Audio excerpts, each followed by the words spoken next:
The reactivity series is a fundamental concept in chemistry that ranks metals based on their relative reactivity towards other substances, particularly acids and water.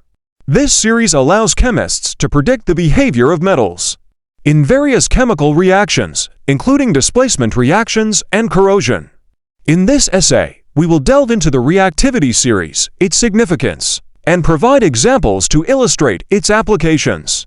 Introduction to reactivity series. The reactivity series, also known as the activity series, is a list of metals arranged in order of their decreasing reactivity. This sequence provides insight into how different metals interact with other substances, primarily acids and water.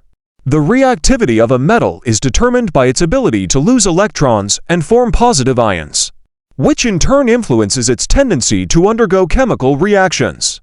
Significance of reactivity series. Understanding the reactivity series is crucial in predicting the outcomes of various chemical reactions involving metals. It helps in determining which metal will displace another metal from its compound and which metals are more prone to corrosion. Additionally, the reactivity series aids in selecting suitable metals for specific applications, such as in galvanization and metallurgy. Examples of reactivity series. Let's explore the reactivity series through some examples. 1. Reaction with acids. The reactivity series predicts the reaction between metals and acids.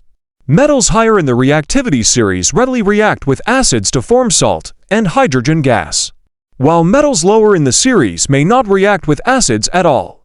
For instance, consider the reaction between magnesium megagram and hydrochloric acid HCl.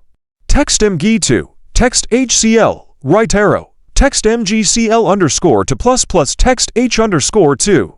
Magnesium displaces hydrogen from hydrochloric acid because it is higher in the reactivity series than hydrogen. However, copper Cu, which is lower in the reactivity series, does not react with hydrochloric acid under normal conditions. 2. Reaction with water. The reactivity series also governs the reaction of metals with water. Metals higher in the series react with water to form metal hydroxides and hydrogen gas, whereas metals lower in the series may not react with water or do so only with steam. For example, sodium Na reacts vigorously with water. To a text Na2, text H underscore to E text O, right arrow 2, text NaO plus plus text H underscore 2. Sodium displaces hydrogen from water due to its higher reactivity. On the other hand, copper does not react with water under normal conditions. 3. Displacement reactions. The reactivity series is instrumental in predicting displacement reactions, where a more reactive metal displaces a less reactive metal from its compound. For instance, consider the reaction between zinc Zn and copper sulfate QSO solution.